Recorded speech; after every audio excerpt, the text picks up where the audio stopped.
Hi, listeners. It's Becca and Brooke with the College Admissions Insider podcast. We're here to remind you of Bucknell's application deadlines for this year. For incoming first-year students, our Early Decision 1 deadline is November 1st. And for Early Decision 2 and Regular Decision applicants, our deadline is January 10th. We can't wait to meet you through your application.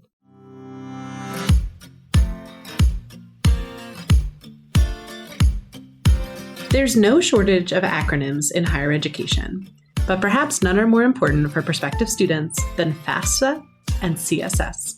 For students and families seeking financial aid, these are the essential forms you'll need to submit. I'm Brooke Thames from Bucknell University.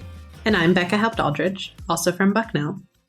Today we'll break down these financial aid forms, the differences between them, and some tips for using the FAFSA and CSS to secure aid at schools on your list. Our guest is a returning voice to the podcast. Erin Wolfe is Director of Financial Aid here at Bucknell. Welcome back to the podcast. Thanks, Brooke. Thanks, Becca. Before we jump in, can you reintroduce yourself to our listeners and what your role is as Director of Financial Aid? Sure. Thanks again for having me back. I'm the Director of Financial Aid here at Bucknell, and I've been here 6 years and in my role as a director for 1.5 years here at the institution, but have been working in higher education for over 20 years. So certainly have seen a lot of changes in financial aid since I started in higher education. I'm happy to fill you in on what I do here. My job has many different buckets. First and foremost, really focusing on policy development, where I create and focus on implementing financial aid policies and procedures, all with the big word of compliance as our main focus for federal, state, and institutional policies that we have. I have a team there's a total of 10 of us, so management and supervision, focusing on training and development of my team is very important. Biggest part of the job is working with finance on budgeting. Certainly we have a very ample institutional budget for financial aid, but there's a lot of different levers that we have to watch and monitor within that budget. I focus on advising students, so whether it's regarding the financial aid application process, eligibility, study abroad questions, you name it, we'll sit down and certainly work with any student who has questions related to affording their education. Data analysis is another big part of the work I do. So certainly I'm looking at a lot of data, but I'm analyzing it to kind of figure out best practices and things that we could be changing and improving in our workflows to make sure there's no barriers in our process and really make sure that we have really done our best to communicate the changes that we want to implement here at the institution. And the other two pieces are certainly outreach. So working with students, whether they're prospective students, current students, graduates, working with my colleagues in admissions and other areas on campus to explain financial aid, getting out, talking to families, community groups to understand how financial aid does work, to make sure that they're looking at our institution and, having a plan to really think about what a 4-year opportunity looks like and affording that education. Last but not least is collaboration. A lot of the work we do requires us to work with campus partners in admissions, student life, residence life. So we have our hand in the campus in many different areas. Thanks for the recap, Erin. It's a great reminder of what we learned in our previous series, is that financial aid can be complex. And so we're glad to have you back to help bring some clarity to two of the most important elements in the aid process. Let's start with the free application for federal student aid. What is it? What does it mean for students and their families? Great question. The free application for federal student aid, or called FAFSA, is the form that our students and families will complete to be eligible for any type of financial aid for college. Just to break down what that looks like for families. Number one, let's focus on access. Completing the FAFSA is essential for accessing federal financial aid programs, including grants, work study, and federal student loans. Many state application processes for state financial aid will use that application as well to determine funding sources from their own entities. And colleges alike will use the FAFSA. Some schools will use that for determining their institutional aid, but we're going to talk a little bit about the College Board profile later and how that works for other type of institutions, how those two applications do compare.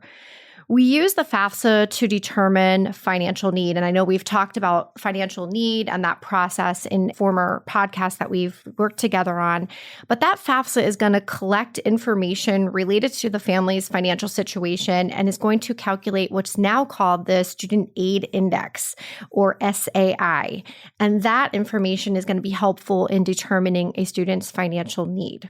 The application also looks at eligibility for grants. So the main type of grant that a student could be eligible for from the FAFSA is the federal Pell Grant. That is an entitlement program. I believe we've talked about that in the past, but that is free grant dollars from the federal government. Not all students will be eligible for that form of grant aid, but for us to really have a good understanding of a family's ability to pay for college, we need that Student Aid Index, and that will allow us to determine a student's Pell Grant eligibility. I did talk a little bit about the access to federal student loans.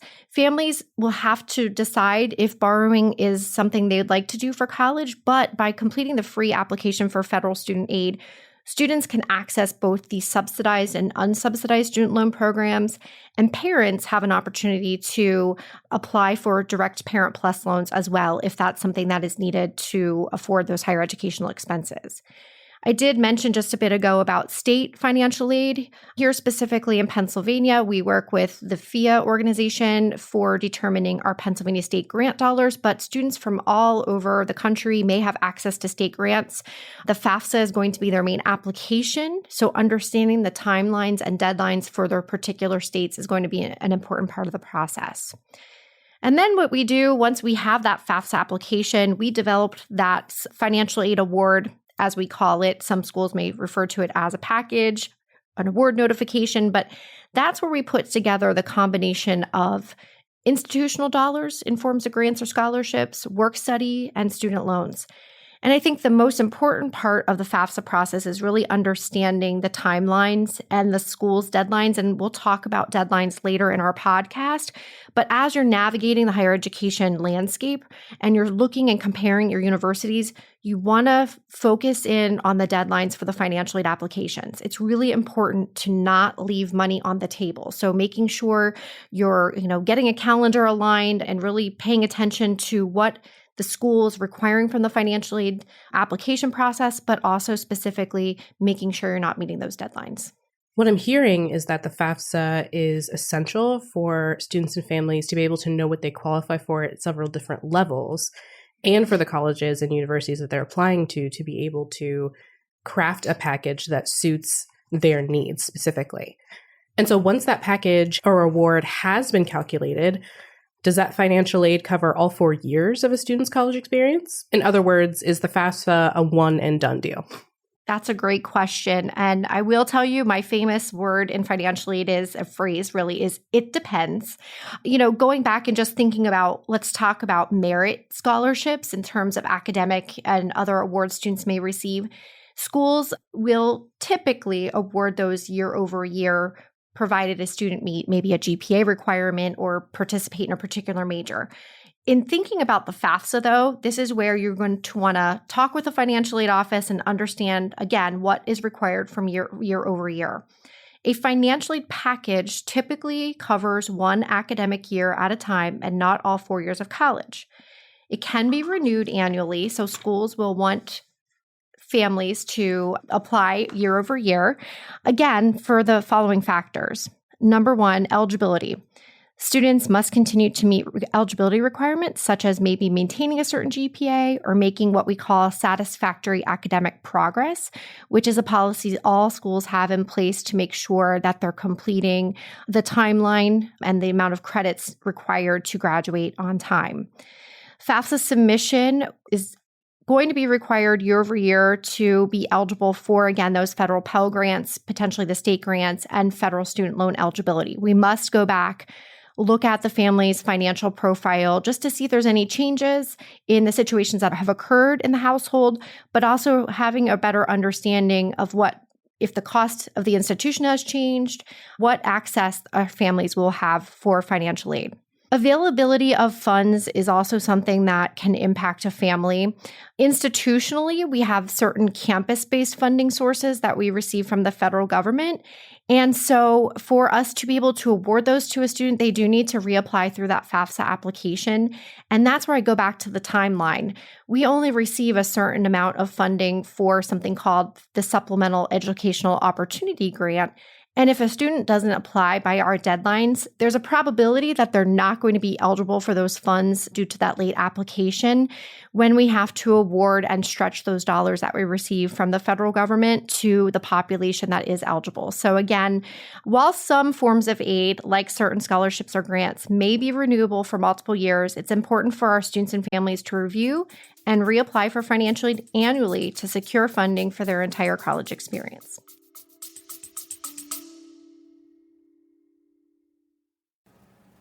Hi listeners, I'm Mia Mesger, an admissions ambassador at Bucknell University. The only thing better than listening to the Admissions Insider podcast is visiting our campus in person. With campus visits offered 6 days a week, nearly all year round, there are plenty of opportunities to tour campus, attend a preview session, or even sit in on a real class. To schedule your visit today, head to bucknell.edu/plan-a-visit, and hopefully I'll see you on one of my tours soon.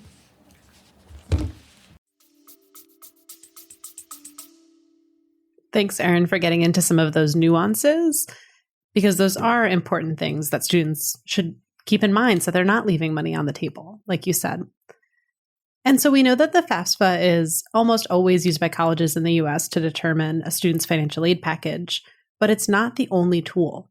There's also the College Scholarship Service Profile, or CSS profile, which you mentioned, which is another form that students and families may be required to fill out. Can you tell us why that tool is useful and what makes it different from the FAFSA? Sure. The CSS profile is a financial aid application used by many colleges and universities. And I want to say it's probably somewhere over 400 or 500 institutions right now. I don't have the exact number, but a lot of private institutions are using that to assess a student's financial need.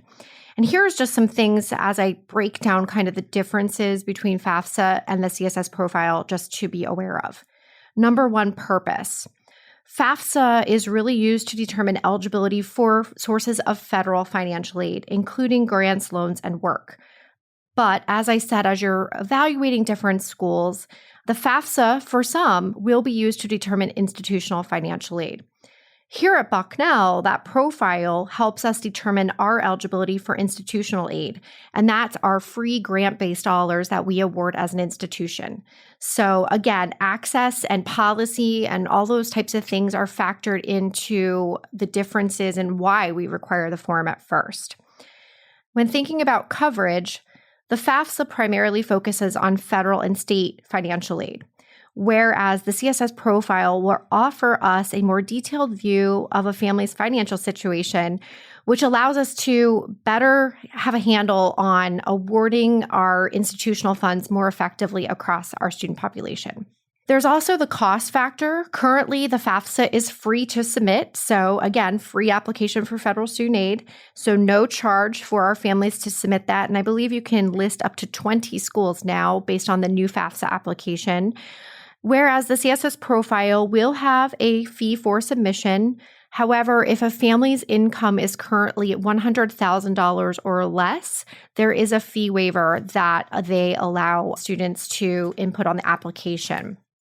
Let's talk a little bit about the complexity. The FAFSA generally is shorter and simpler because it's using what's called the FADDX transfer from the IRS. So as a student goes into the FAFSA application, by creating that federal student aid ID from their parent and student that we've talked about in other podcasts, when they log into the FAFSA application, if they file the tax return by lieu of that social security number, all the information will already be populated on the application. Whereas the CSS profile, it's going to be a more comprehensive application. Families are going to need to have their documentation in hand, whether it's tax returns, asset information. The CSS profile is going to ask more detailed information related to assets, income, additional expenses that the family may have. And I think what's really nice about the application, it just gives us a broader view of the household in general. So we know how many students live in the household. We know what ages they are. If they're in another college, They're able to tell us what financial aid they're receiving or maybe what they're paying for those other institutions. You can also report information related to additional medical expenses that we may not be able to see just by looking at a tax form. We will learn more about your household in terms of there's a free form section on the application where our families are able to tell us anything additional that they want us to know related to their situation. And I will tell you, here at Bucknell, we are reading those comments. We look at every application. It's not through AI that we're evaluating financial aid. We are going through and reviewing everything a family submits to us. Because if we do see that something is wildly changing in the situation and that financially, whether it's maybe an upcoming retirement or somebody recently lost a job, we want to make sure we go back to the family and ask for additional documentation that will allow us to create a much more detailed and thorough financial aid offer that meets the family's situation where they are. And if we're not reviewing those applications, we'd be missing out on an opportunity to present the family with the best financial aid information up front.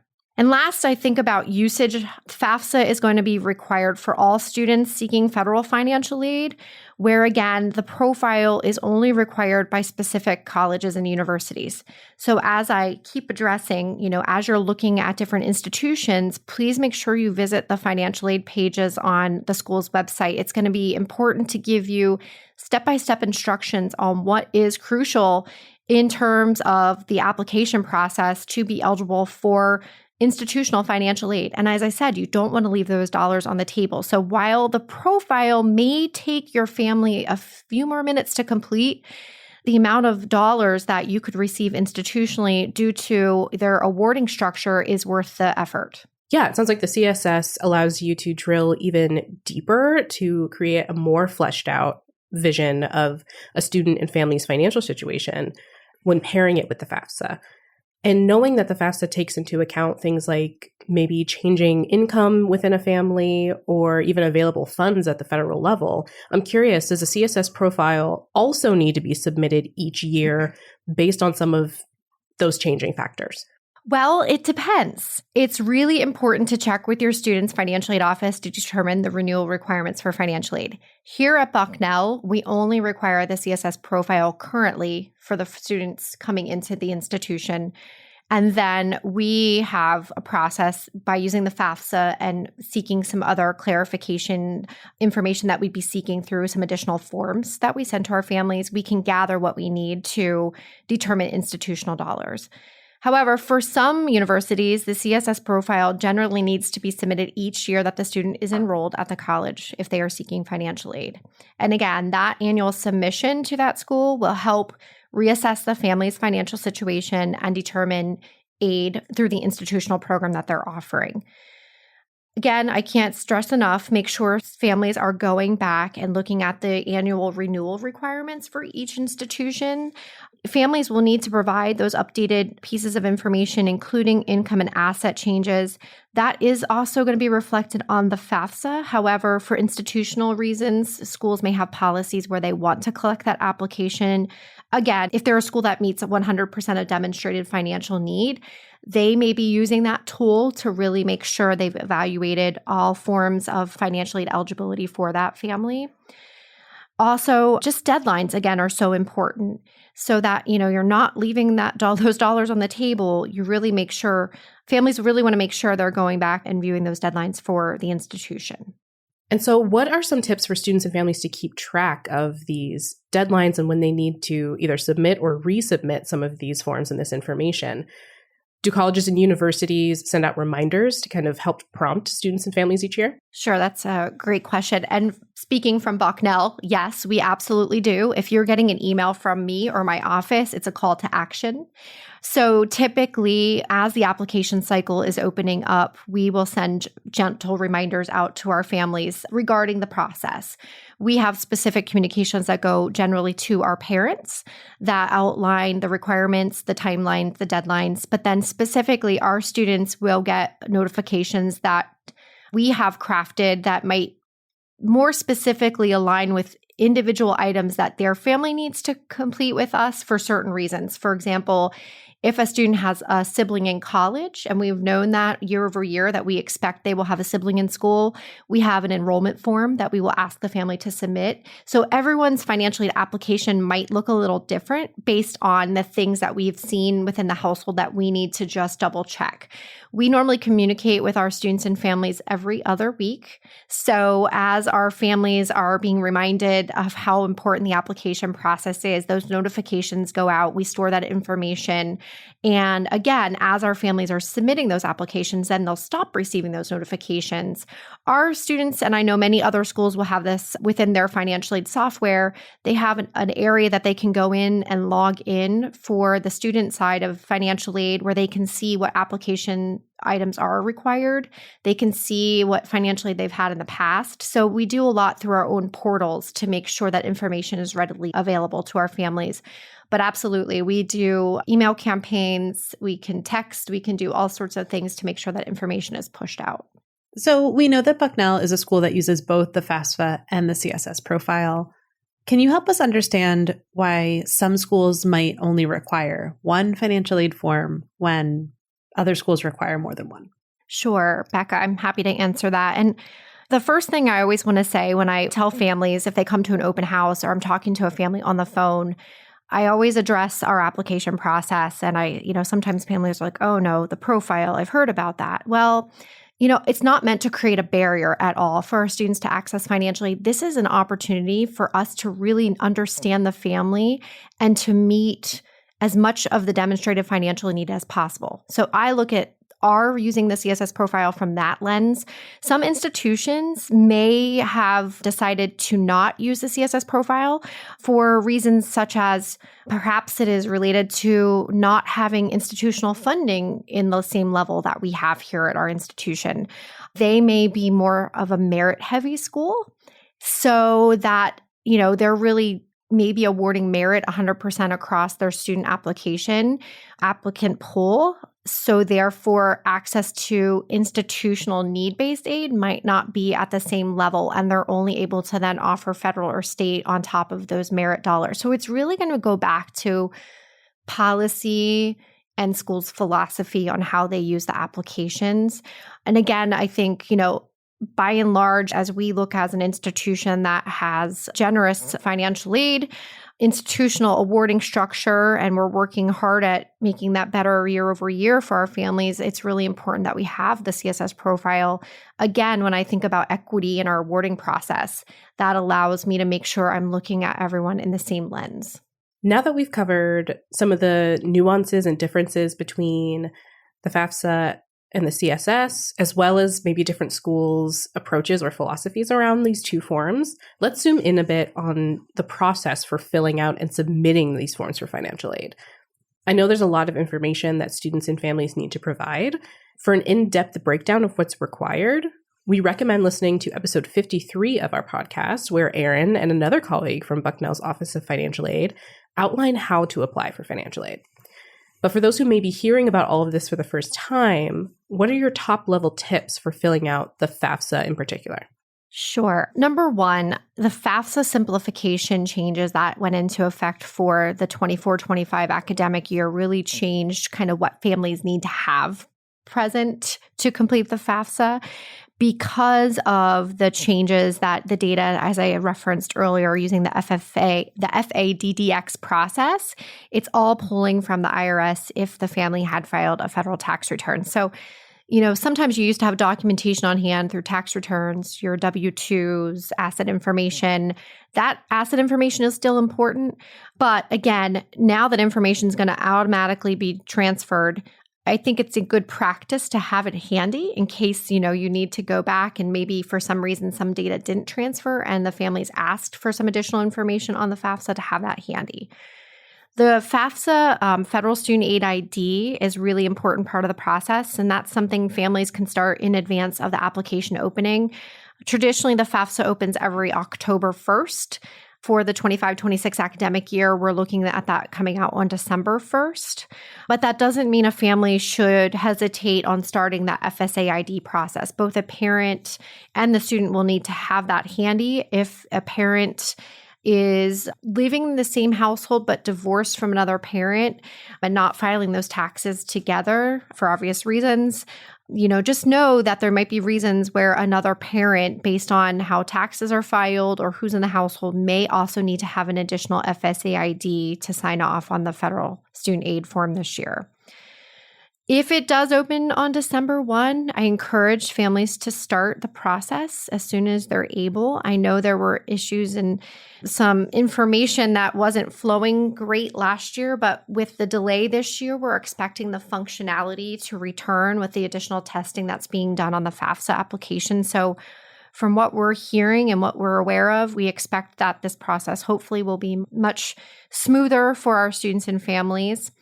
Make sure you're thorough and accurate. So make sure you didn't double count any asset information on the forms. Just make sure everything as you would expect to report, as again, it's a federal application. So you don't want to not be honest and truthful on that application. Make sure you're listing the schools that you are applying to. So you can list up to 20 schools, and then a family can go back in and what they call is make a correction and add additional schools if possible.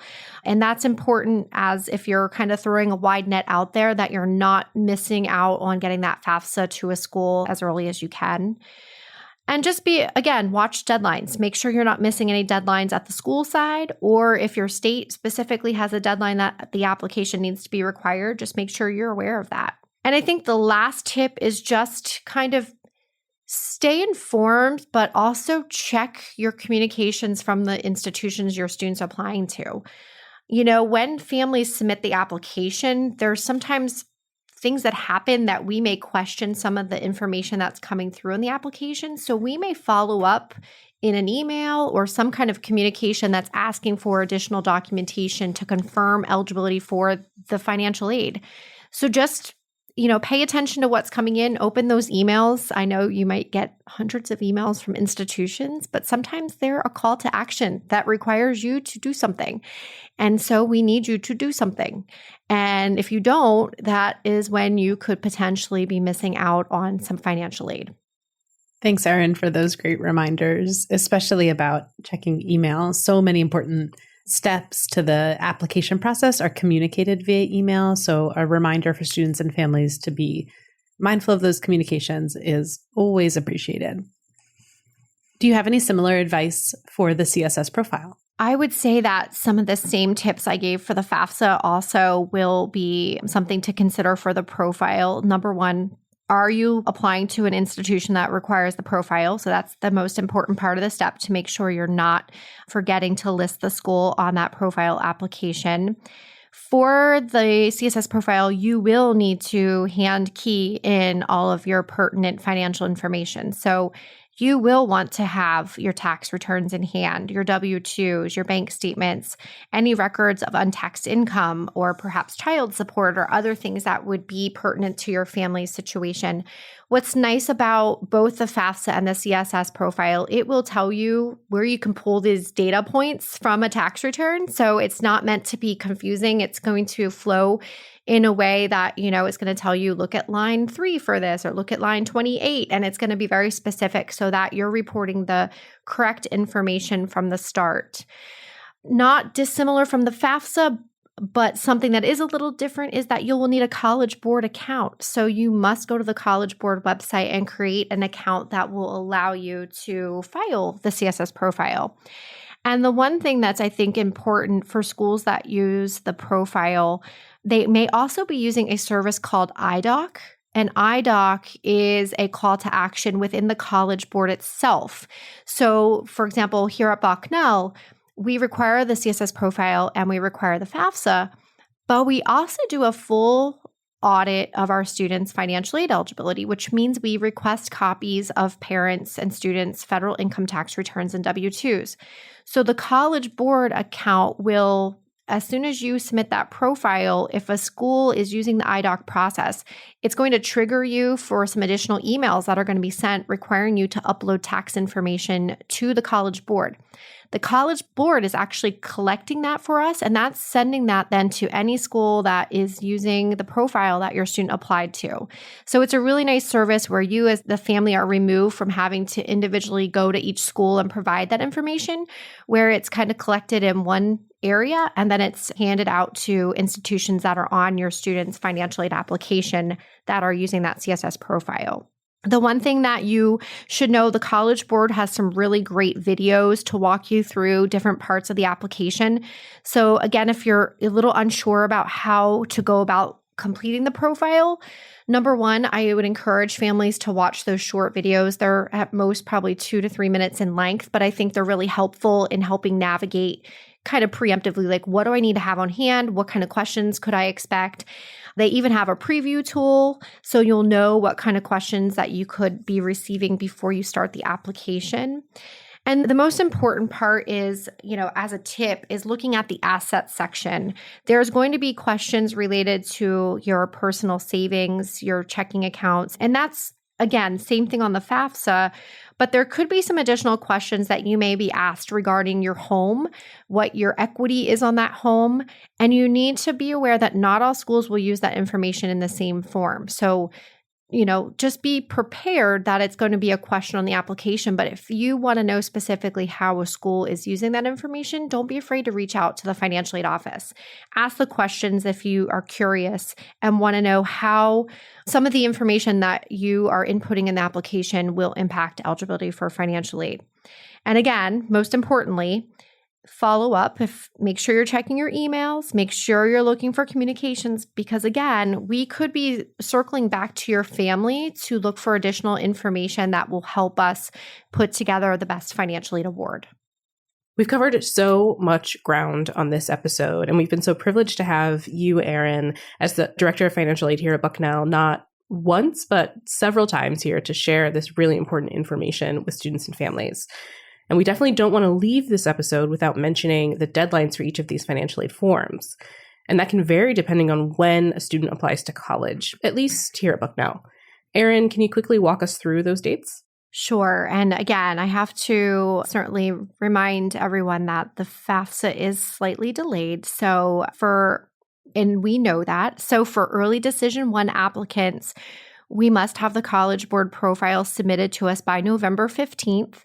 For anyone in our ED pool, we will be able to estimate federal financial aid and even the Pell Grant if the student is eligible by using that profile. So we expect to provide an award to our students by certainly our December release dates to our families. And then as soon as that FAFSA is available, we encourage our ED1 applicants to submit that information so we can just go back and make sure that if there's any adjustments, we do those as quickly as possible to, again, provide an updated financial aid award notification to the student. Anyone who's going early decision 2 and regular decision, January 15th will be our deadlines for all these applications. Certainly, if there's for any reason that we expect there's additional issues with the FAFSA, we will certainly put out any kind of additional communications regarding a potential that FAFSA would, maybe be moved back. But again, for all intents and purposes, we expect things to be December 1 opening. So again, FAFSA and profile by January 15th for ED2 and regular decision. The great news about having resources like Erin on our podcast is that there's an entire team of people at colleges and universities that are here to support you through the process. And so please don't hesitate to reach out if we can help you and your family navigate the application process, either on the admission side or on the financial aid side. We're happy to help any family. We have Zoomed and helped families complete FAFSAs, College Board profiles. So anything we can do in person, on Zoom, on a phone, we are happy to help. Don't hesitate to reach out. Again, I have a team who's dedicated to making sure our families understand this process, even though, school by school, it can be very different, but we're here to help navigate this process and always happy to take a phone call and answer any questions that you may have. Well, thanks so much for joining us, Erin. Thanks for having me. And thanks to everyone out there for listening. If you're a fan of the podcast, please take a moment to rate, subscribe, and share this episode with the students and families in your life. We'll be back with another new episode in a few weeks. In the meantime, send your questions, comments, and episode ideas to podcast@bucknell.edu. We read every note you send. And finally, you're invited to follow Bucknell on your favorite social media apps.